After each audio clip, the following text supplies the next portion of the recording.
नमस्कार, आप देख रहे हैं खबरी चौक। नमस्कार, मैं हूं अंचल ओझा और आप देख रहे हैं खबरी चौक। खबरी चौक के आज के इस कड़ी में हम बात करने वाले हैं नगर पालिक निगम अंबिकापुर की। नगर निगम अंबिकापुर की, जहां पर स्वच्छता में काफ़ी काम हुए हैं। आज विश्व पर्यावरण दिवस है और विश्व पर्यावरण दिवस के अवसर पर इस पर बात करना ज़रूरी है। इसलिए भी ज़रूरी है क्योंकि आज से 10 वर्ष पहले शहर की स्थिति क्या थी हम सभी ने देखा है। कितनी गंदगी होती थी, सड़क के चौक चौराहों पर कई जगह कचरों का ढेर होता था और फिर उन कचरों को यदि उठाव कराया भी जाता था तो वे कहाँ जाते थे? बिलासपुर रोड पर एक ऐसा डंपिंग यार्ड था जहाँ पर कचरों का ढेर लगा हुआ था, जो कहीं ना कहीं हमारे पर्यावरण को प्रदूषित करते थे, जो कहीं ना कहीं हमारे पर्यावरण के लिए अच्छा नहीं था। लेकिन उस पर एक बेहतरीन काम हुआ है अंबिकापुर में और वह काम लगातार चल रहा है।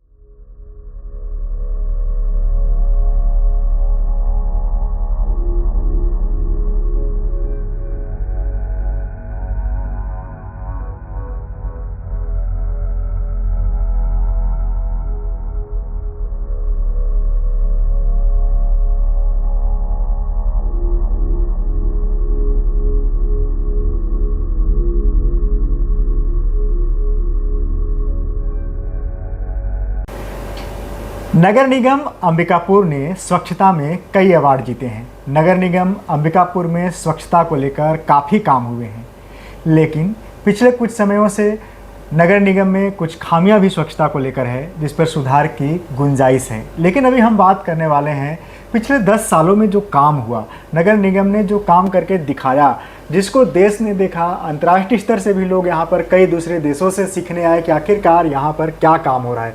कहीं ना कहीं इस काम से अगल बगल के पर्यावरण को, हमारे शहर के पर्यावरण को काफ़ी फ़ायदा भी हुआ है। हमारे साथ आज मौजूद हैं नगर निगम में जो SLRM सेंटर सारे चलते हैं, जो लगभग 450 से 500 महिलाएं जो उसमें काम करती हैं, उनको जो नोडल अधिकारी के रूप में उस कार्य को देखते हैं, रितेश सैनी जी हमारे साथ आज उपस्थित हैं और उनसे ही हम बात करेंगे कि यह जो 10 सालों का काम है, जिस तरीके से नगर निगम अंबिकापुर को पूरा साफ सुथरा किया गया, कैसे आज किसी भी यदि मोहल्ले में हम निकल जाएं, किसी भी सड़क पर निकल जाएं तो नगर निगम जो साफ दिखता है, जो एक कचरे का ढेर था कैसे शहर से उसको खाली किया गया, या कैसे इस तरह का क्या प्लानिंग थी और कैसे काम कर रहे हैं, लगातार यह काम चल रहा है, इस पर हम बात करेंगे। हमारे साथ मौजूद हैं रितेश सैनी जी। सैनी जी, आपका स्वागत है खबरी चौक पर।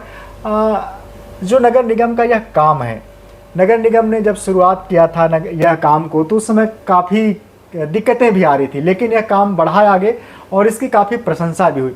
यह पूरी प्लानिंग क्या थी, कैसे यह काम पूरा बढ़ाया आगे? जी, इसमें देखिए वर्ष 2014 से हम लोगों ने इस मॉडल पे काम प्रारंभ किया था। सबसे पहले प्राथमिक दिक्कत ये थी कि कैसे उस कचड़े को जो सड़क में आ रहा था, उस समय की जो परिस्थिति थी, उस समय एक बड़े कंटेनर, बड़े डस्टबिन हुआ करते थे जो हर मोहल्ले या चौक चौराहों पे रखे रहते थे। तो जो बड़ा डस्टबिन रखते थे हम, उसको कलेक्ट करना, प्रतिदिन उस डस्टबिन को ले जा करके उसको डिस्पोजल साइट तक ले जाना। कई लोकेशन ऐसे थे जहाँ डस्टबिन नहीं था, जहाँ नागरिक फेंकते थे। हमारे जो सफाई कर्मचारी है वो झाड़ू लगा करके चौक चौराहों में, नुक्कड़ में ला करके उस कचरे को इकट्ठा करते थे, बाद में ट्रैक्टर उठाता था। तो जो सबसे पहला चैलेंज था कि जो शहर में इस तरह के कचड़े फेंका रहे हैं, लगभग 600 650 के आसपास ऐसे लोकेशन थे पूरे शहर में, तो हम उसको पहले कैसे ख़त्म करें, इसके लिए क्या प्लानिंग करें। तो उसके लिए हमको ये समझ में आया कि सबसे पहले यदि डोर टू डोर कलेक्शन, कचड़े को सड़क में डस्टबिन में आने से पहले यदि घरों से कलेक्ट कर लिया जाए तो उस पर फिर हम विचार कर सकते हैं कि फ्यूचर में उसका अपन लोगों को प्रोसेसिंग कैसे करना है, कैसे उसको अपन लोग रिसाइकल कर सकते हैं। तो सबसे पहली प्लानिंग थी कि डोर टू डोर कलेक्शन किया जाए। इसके अंतर्गत हम लोगों ने अंबिकापुर को 17 भागों में बांटा। तो डोर टू डोर कलेक्शन करने के लिए हम लोगों को मैन पावर की ज़रूरत थी कि कैसे होगा, इसके लिए हम क्या योजना बनाएं। तो हम लोगों ने ध्यान दिया कि यदि स्वयं सहायता समूह के सदस्यों को इसमें इन्वॉल्व करते हैं और उनके द्वारा अगर हम डोर टू डोर कलेक्शन कराते हैं तो एक तरफ जहां लोगों को रोजगार प्राप्त होगा, दूसरी तरफ हमको एक अच्छी टीम मिल पाएगी जिससे हम लोग कर पाएंगे। तो इस प्लानिंग के तहत हम लोगों ने काम किया और धीरे धीरे करके एक सेंटर का पहले हम लोगों ने शुभारंभ किया। हम लोग मार्च 2014 में पहला सेंटर बनाए, फिर धीरे धीरे इसको बढ़ाते हुए पूरे अंबिकापुर में 17 हम लोगों ने SLRM सेंटर बनाए। तो इस प्रकार से अंबिकापुर जो है वो पूरे 17 सफाई जोन में एक प्रकार से बढ़ गया और कोई भी डिसेंट्रलाइज मैनेजमेंट जो होता है वो बहुत अच्छे से काम करता है, कचरे को अच्छे से हैंडलिंग हो सकती है। इसलिए हम लोग डिसेंट्रलाइज मोड में गए। डिसेंट्रलाइज मोड में जाने के कारण क्या हुआ कि अलग अलग वार्डों में SLRM केंद्र बने और उन वार्डों का कचरा उन्हीं वार्ड में ही प्रोसेसिंग होने लगा।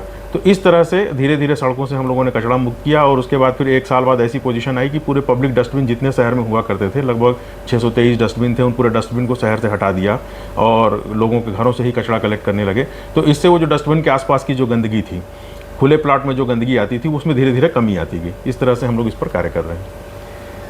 अभी यदि वर्तमान में देखा जाए तो ये जो काम था पूरा, शहर से जो कचरा उठा उसमें कई तरह के कचरे थे, तो इन कचरों को जब कलेक्ट करके ले जाते हैं SLRM सेंटर में, और SLRM सेंटर के जरिए जो आपका मेन सेंटर है जो सैनिटरी पार्क के नाम से जाना जाता है, वहाँ पर ले जाते हैं, तो उसको जो विक्रय करते हैं, विक्रय करने के बाद अभी लगभग कितना आय हो जा रहा है उस कचरे से? हाँ, इसमें मैं आपको बताना चाहूँगा कि देखिए अंबिकापुर का मॉडल है, आप सुने भी होंगे कि अंबिकापुर में कई राज्यों के लोग यहाँ पे आकर के देख जा चुके हैं और भी कई राज्यों से। अभी कुछ दिन पहले भारत सरकार ने एक स्वच्छ यात्रा प्रारंभ की गई थी, जिसमें राज्यों से ये पूछा गया था कि आप अगर वेस्ट मैनेजमेंट के बारे में जानना चाहते हैं तो किस राज्य के लिए आप जाना चाहेंगे। तो उसमें छत्तीसगढ़ के सर्वाधिक राज्य ने अंबिकापुर में इंटरेस्ट दिखाया। लगभग देश के 11 या 12 राज्य उस समय अंबिकापुर विजिट में है। तो इसमें आपको एक कारण बताना चाहूँगा कि अंबिकापुर को वो क्यों प्रेफर कर रहे हैं, क्योंकि देश में बहुत सारे ऐसे जगह हैं जहाँ पे बहुत अच्छे अच्छे प्लांट्स चल रहे हैं, बहुत अच्छा अच्छा काम हो रहा है, लेकिन अंबिकापुर में जो वेस्ट की रिकवरी है, अगर अपन कचड़ों को पर्यावरणीय दृष्टि से भी देखेंगे तो मान लीजिए कि यदि 100 किलो कोई कचरा जनरेट होता है तो 100 किलो में से कितना हमने रिसाइकल कर लिया। जितना अच्छा हम रिसाइकल करेंगे पर्यावरण के प्रति उतना ही अच्छा योगदान है। तो रिसाइकलिंग की क्वालिटी अच्छी हो, रिसाइकलिंग ज़्यादा होगा तो वो पर्यावरण के लिए ज़्यादा फ़ायदेमंद है बनिस्पत उसके कि हम उसको एक ओपन डंप यार्ड में डाल दें या उसको सीमेंट प्लांट में एनर्जी के लिए भेज दें। तो पूरे देश के लोगों ने अंबिकापुर में इसलिए रुक दिया क्योंकि हमारी जो वेस्ट की रिकवरी है, जितना SLRM सेंटर में कलेक्ट होता है, लगभग उसका 80% हम लोग रिसाइकलिंग के लिए विक्रय कर देते हैं। केवल 20% ही ऐसा कचरा बचता है जिसमें मल्टीलेयर प्लास्टिक है, गंदा प्लास्टिक है, कुछ कपड़ा है, कुछ थर्मोकोल है, जो रिसाइकल होना संभव नहीं है, जिसको हम लोग सीमेंट प्लांट भेजते हैं। तो इस चीज़ को जानने के लिए लोग यहाँ आते हैं कि कैसे अंबिकापुर में 80% रिकवरी किया जा रहा है, जबकि बड़े बड़े प्लांट्स जो चल रहे हैं जिसमें 50-50% है, जितना वेस्ट आता है उसका लगभग 50% ही वो रिसाइकल कर पा रहे हैं। तो ये अंबिकापुर में जो मैनुअल काम हो रहा है, दीदियाँ वार्ड वार्ड में काम कर रही है, डिसेंट्रलाइज काम कर रहे हैं, 150 रिक्शे हमारे रोज़ कलेक्शन करके लाते हैं, दीदी उसकी प्रोसेसिंग करती है। हमारे वेस्ट की क्वालिटी बहुत अच्छी रहती है।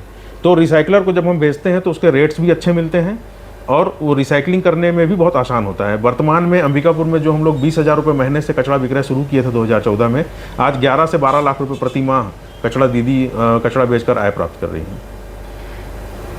कचरे से लगभग साल में 1 करोड़ से ऊपर का आय हो रहा है, वो भी अंबिकापुर नगर निगम क्षेत्र में। वे कचरे जिसको दीदी घर घर जाकर कलेक्ट करती हैं और कलेक्ट करने के बाद एक एक SLRM सेंटर में उसको खुद से छांटती हैं। जैसा सर बता भी रहे थे कि कई जगह प्लांट लगे हुए हैं, तो प्लांट में कचरे को सही तरीके से छांट पाना मुश्किल है, लेकिन जब हाथ से काम कर रहे हैं तो उसको सही तरीके से छांट कर निकाला जा रहा है। और यही कारण है कि लगभग 80% तक उसका रिसाइकल हो जा रहा है और लगभग 1 करोड़ से ऊपर की आमदनी हर साल हो रही है। लेकिन इसके बावजूद अभी भी नगर निगम क्षेत्र के कई ऐसे जगह हैं या कई ऐसे स्पॉट कहें जहाँ पर कहीं ना कहीं कचरे दिखते हैं, या जब नालियों की सफाई होती है तो काफ़ी मात्रा में वहाँ से कचरे मिलते हैं। उसे लेकर क्या कोई प्लानिंग ऐसी है कि उसे भी अब किस तरीके से ठीक किया जा सके? हाँ, उसको लेकर के देखिए प्लानिंग है। डोर टू डोर कलेक्शन के माध्यम से जो कचरा प्राप्त हो रहा है उसमें देखिए किसी प्रकार की कोई कमी नहीं आई है। दीदियाँ, पहले मैंने आपको बताया कि हम 20,000 रुपये महीने तक का कचरा बेच पा रहे थे, आज 11 से 12 लाख रुपए का बेच रहे हैं, जो कि पिछले साल 9 लाख रुपए का था, उससे पहले 8 लाख का था। तो इसमें कहीं कोई शक की बात नहीं है कि दीदियों के कचरे में कोई कमी आई है। शहर बढ़ रहा है, लोग बढ़ रहे हैं, नए नए लोग आ रहे हैं, किराए के मकान बढ़ रहे हैं, परिवार बढ़ता जा रहा है। जन जागरूकता अभियान इसमें समय समय पर हम चलाते रहते हैं। तो ये एक ऐसा चीज़ है जिसमें हमेशा ही व्यापक रूप से कुछ ना कुछ जन जागरूकता के कार्यक्रम किए जा सकते हैं। नए लोग हैं, उनको पता चले, वार्डों में कुछ कार्रवाई हो। इसके लिए अभी पिछले 1 माह से कमिश्नर महोदय द्वारा वार्ड में एक टीम बनाई गई है। हर SLRM पे उन्होंने एक नोडल ऑफिसर बनाया है, जिसमें नगर निगम के इंजीनियर हैं, रेवेन्यू इंस्पेक्टर हैं, सुपरवाइजर हैं, सफाई के सैनिटरी इंस्पेक्टर हैं। ये 20 टीम जो है ये वार्डों में SLRM सेंटर की दीदियों के साथ उन क्षेत्रों में जा रही है जहाँ पे इस तरह की समस्या आ रही है, जो आपने भी चिन्हांकित किया कि कहीं कहीं पे कचरा मिल रहा है, नालियों में कचरा मिल रहा है। तो अभी 1 महीने से लगातार इस पर हम लोगों की कार्रवाई कर रहे हैं और इसमें बहुत ज़्यादा हम लोगों को असर भी पड़ा है। लगभग कई ऐसे परिवार थे जो सामने एक मकान था और अंदर कई घर किराए में, एक एक कमरे में कई किराए में 20-25 किराए में दे करके रखे हैं। यूजर चार्ज न देना पड़े, पड़े इसलिए कुछ लोग कचरे को इकट्ठा करते थे और बाद में सड़कों में रात में फेंक दे रहे थे। तो इस तरह के जगहों का चिन्हांकन करके उनको समझाइश दी है। अभी इस माह जो हम लोग का यूजर चार्ज की जो वसूली आई है इस पूरे 1 महीने के प्रोसेस में, पूरे यूजर चार्ज में लगभग 2.5 से 3 लाख रुपए की बढ़ोतरी हुई है और कचरा भी काफ़ी मात्रा में मिला है। तो लोग धीरे धीरे उसको समझ रहे हैं। तो इस तरह का जो कमिश्नर साहब ने जो टीम बनाया है, ये टीम समय समय पर अगर इस तरह की गतिविधि करते रहेंगे तो उससे मिल जाएगा। एक तो ये बात हुई। दूसरी बात ये हुई कि कुछ ऐसे पब्लिक प्लेस में है जिससे शहर के बाहर के लोग आते हैं, क्योंकि संभाग का मुख्यालय है, बहुत बड़ा बस स्टैंड है यहाँ, मेडिकल कॉलेज है और बहुत सारा व्यापारिक प्रतिष्ठान है जहाँ बाहर के लोग आते हैं। तो जो सड़कों पे जो कचरा आ रहा है या इन पब्लिक एरिया में जो कचरा आ रहा है उसको जो नगर निगम की सफाई विभाग कलेक्ट करती है, नालियों को जो हम साफ करते हैं, नालियों का जो कचरा जाता है, तो इसको प्रोसेस करने के लिए अभी 1 साल पहले हम लोगों ने एक प्लांट स्थापित किया है जहाँ पे इन तरह के कचरों का हम लोग प्रोसेसिंग कर रहे हैं, जिसमें नाली के कचरे को और सड़क के कचरों को एक ड्राइंग प्लेटफॉर्म में सुखाते हैं, एक बैक्टीरियल कल्चर का उसमें स्प्रे करते हैं और उसको लगभग 40 से 45 दिन ड्राई होने के बाद फिर उसको हम लोग एक मशीन बना है, ट्रॉमेल सिस्टम है, जिसमें 70 mm, 30 mm, 4 mm के 3 स्क्रीनिंग मैकेनिज्म लगा हुआ है। उसमें उसको स्क्रीनिंग करते हैं जिससे धूल मिट्टी रेत जो जिसको इनर्ट बोला जाता है वो अलग होकर के निकल जा रहा है, प्लास्टिक अलग होकर के निकल जा रही है और जो उसमें ऑर्गेनिक मटेरियल रहता है नालियों में या सड़कों में जो फेंक देते हैं वो डिकम्पोज होकर के कंपोस्ट के रूप में अलग निकल जा रहा है, जिसमें हम लोग कंपोस्ट को अलग से बेच रहे हैं। जो प्लास्टिक निकल रही है उसमें से जो रिसाइकल होने वाली है उसको वहाँ पर छांटने के लिए हम लोग के पास फटका मशीन लगी हुई है, बेलिंग मशीन लगा हुआ है। फटका मशीन के बाद जो रिसाइक्लेबल है उसको अलग कर रहे हैं और जो नॉन रिसाइक्लेबल है जो बहुत ही गंदा हो चुका है उसको हम लोग बेलिंग कर रहे हैं। और अंबुजा सीमेंट प्लांट जो रावण में है उससे अंबिकापुर नगर निगम का अनुबंध है, एक PRO एजेंसी है, उस एजेंसी के माध्यम से वो एनर्जी के रूप में कोयले के अल्टरनेट के रूप में यूज़ करता है सीमेंट प्लांट और हम उसको वहाँ भेज रहे हैं। तो अल्टीमेटली जो कचरा इधर चला गया नालियों में या सड़कों में उसको हम लोग भी प्रोसेस कर करके रिकवरी कर रहे हैं। वो उसके लिए कोई ओपन लैंड नहीं है क्योंकि वहाँ पर बहुत ज़्यादा मात्रा में कचरा इकट्ठा होता है, इसलिए छोटी छोटी मशीनों से संभव नहीं था। तो 1 वर्ष पूर्व हम लोगों ने एक बड़ी मशीन की स्थापना की है वहाँ पर और अब प्रॉपर तरीके से वहाँ से कचरा जा रहा है। लेकिन इसमें क्या है कि नागरिकों को इसका ध्यान देना चाहिए क्योंकि वो कचरा यदि SLRM के केंद्र में जाता तो एक तो उसकी अच्छी वैल्यू होती है, रिसाइकल बहुत अच्छा होता है और दीदी के आय में भी बढ़ोतरी होती है। और निगम का ये जो पूरा का पूरा प्रोसेसिंग है जो मैंने आपको बताया कि वो हम झाड़ू लगाएंगे, नाली साफ करेंगे, फिर उठाएंगे, फिर 40 दिन हम उसको होल्ड करेंगे, जब वो पूरी तरह से ड्राई हो जाएगा डिकम्पोज, फिर हम छानेंगे, फिर सीमेंट प्लांट। तो अल्टीमेटली सीमेंट प्लांट भेज रहे हैं। मैंने आपसे जो बताया बात कि जितना ज़्यादा मात्रा में अगर हम रिसाइकल करेंगे पर्यावरण के प्रति उतना ही हमारा योगदान अच्छा होगा। तो यदि नागरिक इस तरह का नाली में फेंकना अगर उसको में कमी लाते हैं तो डेफिनेटली उनका पर्यावरण के प्रति एक अच्छा योगदान होगा, क्योंकि SLRM केंद्र में जाएगा तो दीदी की आय तो होगी ही होगी, प्लस वो रिसाइकल के लिए जाएगा।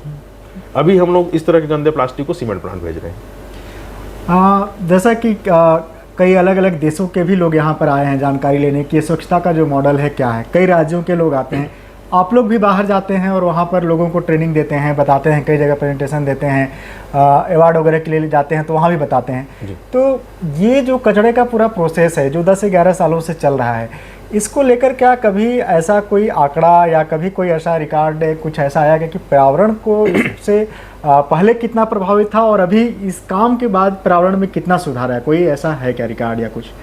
देखिए, आंकड़ा तो अभी हमारे पास ये है कि हम लोगों ने कितना कचरा बेचा, कितना टन हम लोगों ने आज तक प्लास्टिक बेचा, उसका पूरा का पूरा रिकॉर्ड है हमारे पास।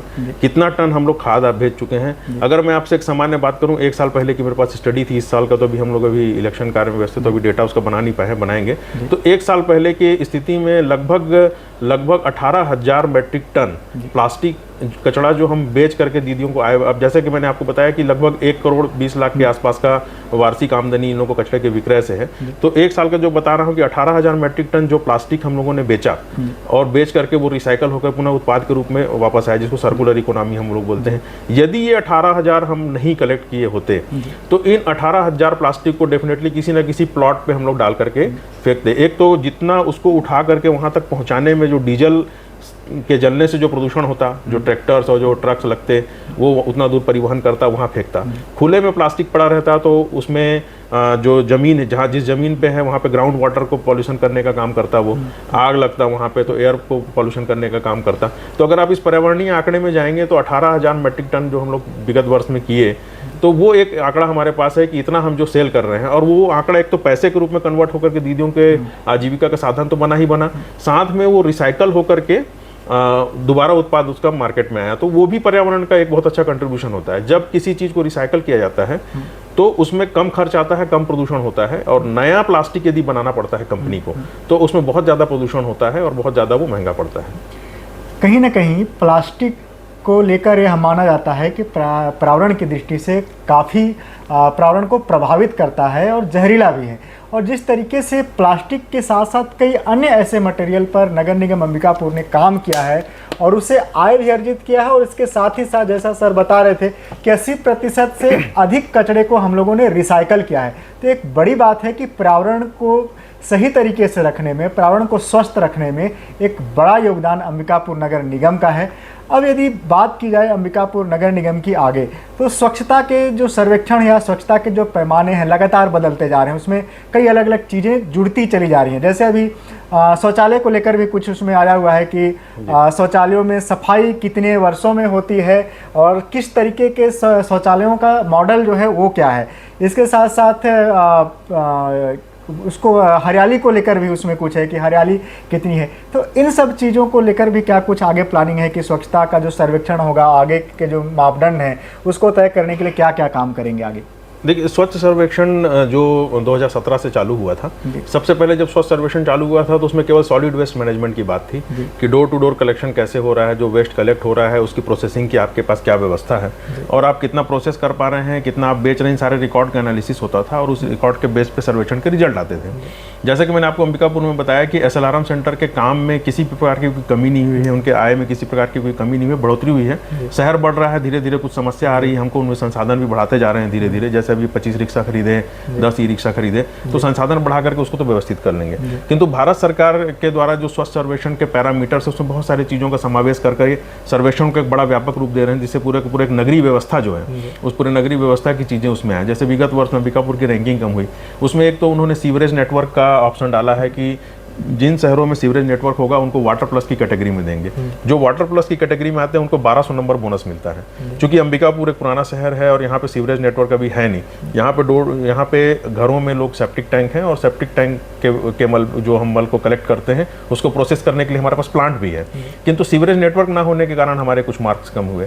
इसके अलावा सिटी ब्यूटिफिकेशन का उन्होंने एक नया पार्ट डाला है कि शहर के चौक चौराहे, फुटपाथ, नालियों का कवर, पब्लिक एरिया में पार्किंग, इस तरह के बहुत सारी चीज़ें हैं जिसको वो असेसमेंट कर रहे हैं। तो इन सारी चीज़ों में अंबिकापुर का अभी उतना ज़्यादा अच्छे से हो नहीं पाया, तो इन कारणों से हमारे नंबर में कमी आई है। तो अब जो फ्यूचर में सर्वेक्षण के जो गाइडलाइन आ रहे हैं, उसी दिशा निर्देश के अनुसार शासन योजनाएं बना रही हैं। जैसे अमृत मिशन अभी जो पहले चरण में अंबिकापुर में पेयजल पे काम किया था, तो भारत सरकार ने ही अमृत मिशन के अंतर्गत अंबिकापुर को भी सीवरेज नेटवर्क की स्वीकृति दी है, जो यहाँ पे 2 STP बनना है, सीवरेज बनना है। इसी तरह सिटी ब्यूटिफिकेशन वाले पार्ट में अमृत मिशन और 15th फाइनेंस के अंतर्गत राज्य सरकार द्वारा एक्शन प्लान बनाया गया है, जिसमें चौक चौराहे, फुटपाथ, इन सब चीज़ों को व्यवस्थित करना है। हरित क्षेत्र का विकास करने के लिए छोटे छोटे गार्डन्स, डिवाइडर में, तो ये सब चीज़ों की योजनाएं अभी सरकार बना रही है, राज्य सरकार बना रही है और उसी निर्देश पर निगम काम कर रहा है। तो आने वाले सर्वेक्षण के हिसाब से जिस तरह से योजनाएं आ रही है उसमें निगम काम करेगा तो उसका लाभ फिर हमको मिलेगा। यदि देखा जाए तो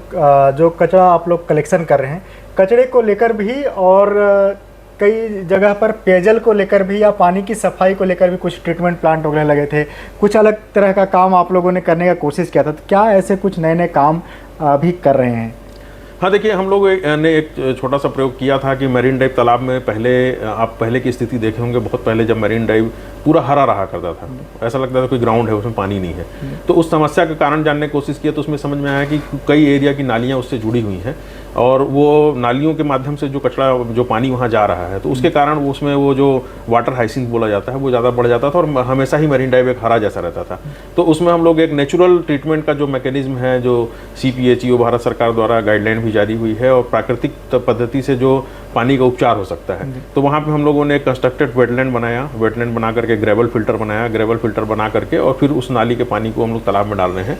तो उसमें क्या है कि प्राकृतिक तरीके से पानी इस तरह कम से कम शुद्ध हो जा रहा है कि उसमें मछलियों का पालन किया जा सकता है, उसमें वाटर हाइसिंथ नहीं आ रहे हैं, पूरा हरा नहीं हो रहा है, पानी में कोई बहुत ज़्यादा कोई दुर्गंध की स्थिति नहीं है। तो कम खर्चे में, बिना किसी इलेक्ट्रिक या किसी मैकेनिकल सिस्टम का यूज़ किए, कम खर्चे में एक अच्छा उपचार की व्यवस्था हम लोगों ने मरीन ड्राइव तालाब में किया था। इसी तरह से और भी जैसे FSTP भी जो अंबिकापुर में बना हुआ है, वो भी बहुत ही कम खर्चे वाला, ऑटोमेटिक चलने वाला और बहुत ही इनोवेटिव FSTP अंबिकापुर में डिज़ाइन किया गया है। जैसे बड़े बाकी शहरों में जो FSTP चलते हैं, देवनहल्ली मॉडल है और बहुत सारे मॉडल है, जिसमें एक बहुत बड़ा टैंक बनाया जाता है, सेप्टिक टैंक से जो हम कलेक्ट करके ले जाते हैं उसको उस खुले टैंक में पहले डाला जाता है, फिर पानी को सुखाया जाता है फिर उसमें जो नीचे मल बसता है उसको फिर अलग से प्रोसेस करते हैं, बहुत ही टिपिकल। दूसरा वो किसी ऐसे स्थान पे ही किया जा सकता है जहाँ पे आसपास लोग न रहते हों, है ना, और अगर वहाँ पे किसी प्रकार की दुर्घटना की भी संभावना बनी रहती है, बहुत ज़्यादा मात्रा में वहाँ पे मानव संसाधन की भी जरूरत पड़ती है। अंबिकापुर में हम लोगों ने जो बनाया है वो बैक्टीरिया बेस्ड बनाया है, DRDO के द्वारा जो बायो टॉयलेट्स बनाए जाते हैं। ट्रेन में आपने देखा होगा आजकल बायो टॉयलेट चल रहे हैं, उसमें स्मेल नहीं है। पहले के ट्रेन में बहुत स्मेल हुआ करता था, अब आप देखेंगे ट्रेन के टॉयलेट के पास भी आसानी से खड़ा रहा जा सकता है। तो उसमें जो बैक्टीरिया यूज़ करते हैं वो उस स्लज को खा जाते हैं। तो उस टेक्नोलॉजी का यूज़ करके हम लोगों ने अंबिकापुर, वो देश का पहला ऐसा FSTP था वो, कि उसमें डाइजेस्टर होगा, डाइजेस्टर में हम उस तरह के बैक्टीरिया का यूज़ करेंगे, जो मल हम उसमें डाल रहे हैं उसको वो बैक्टीरिया ही डिकम्पोज कर दे रहा है पानी में। अब उसमें से केवल डिवाटरिंग करके पानी निकाल रहे हैं और ट्रीट कर रहे हैं। तो इस तरह से एक इनोवेटिव हम लोगों ने यूज़ किया था, जो पूरे लगभग भारत में रेप्लिकेट हुआ। कई राज्यों में फिर इस तरह के FSTP के प्लांट बनाए गए। अभी भविष्य में भी और इस तकनीक के बारे में और भी यदि कुछ हमको जानकारी मिलती है कुछ इस तरह करने का, तो उसमें भी हम लोग कार्य करेंगे। आज विश्व पर्यावरण दिवस है और पर्यावरण को लेकर नगर निगम अंबिकापुर ने काफ़ी काम किए हैं। ठीक है, स्वच्छता सर्वेक्षण में इस बार मार्क्स कम आए, क्योंकि स्वच्छता सर्वेक्षण के मापदंड जो हैं लगातार बढ़ते जा रहे हैं, उसमें कई चीज़ों को शामिल किया जा रहा है। और चूंकि नगर निगम अंबिकापुर एक पुराना शहर है, पुराने तरीके से बसा हुआ है, उसमें सीवरेज नहीं बनाई जा सकती। इसके साथ ही साथ कई अन्य ऐसे मापदंड हैं जिसको धीरे धीरे करके लागू किया जा सकता है। इसके कारण मार्क्स कम आए, लेकिन जो प्रयास किए जा रहे हैं साफ सफाई को लेकर, स्वच्छता को लेकर, वो लगातार जारी हैं।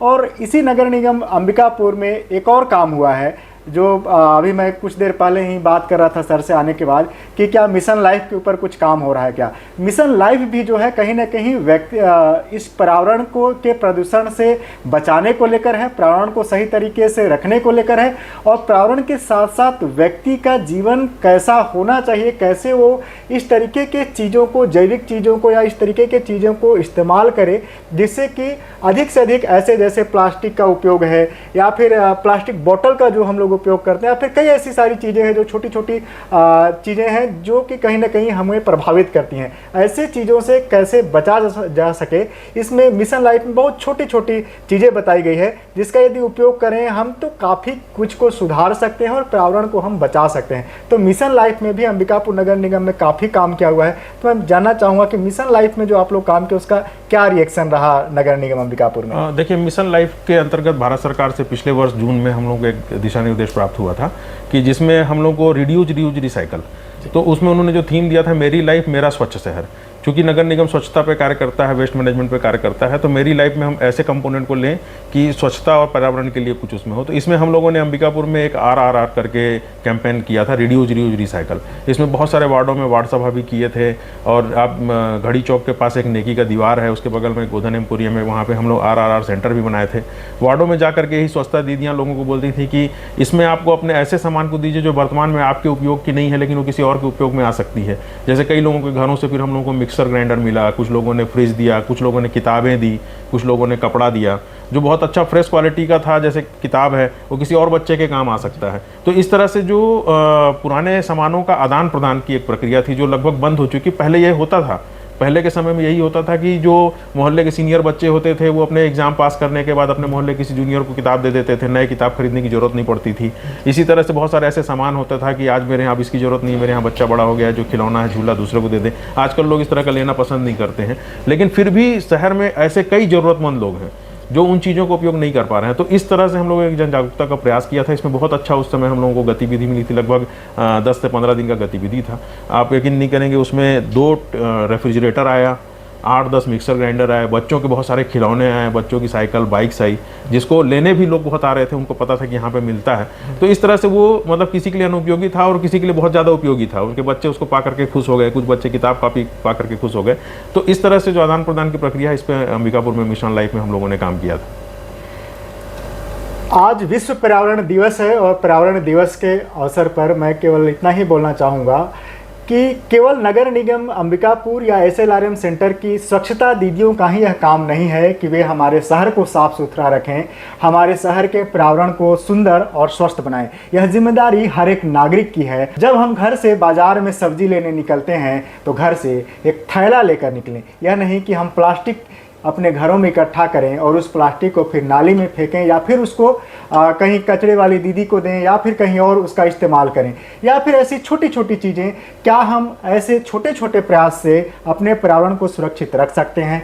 तो ये छोटा छोटा प्रयास हमें करना चाहिए। ये थे हमारे साथ नगर निगम अंबिकापुर से जुड़े थे आज रितेश सैनी जी। आप सबके साथ खबरी चौक में एक फिर किसी नए इंटरव्यू में किसी अन्य मुद्दे पर हम बात करेंगे। आज के लिए इतना ही। नमस्कार, देखते रहिए खबरी चौक।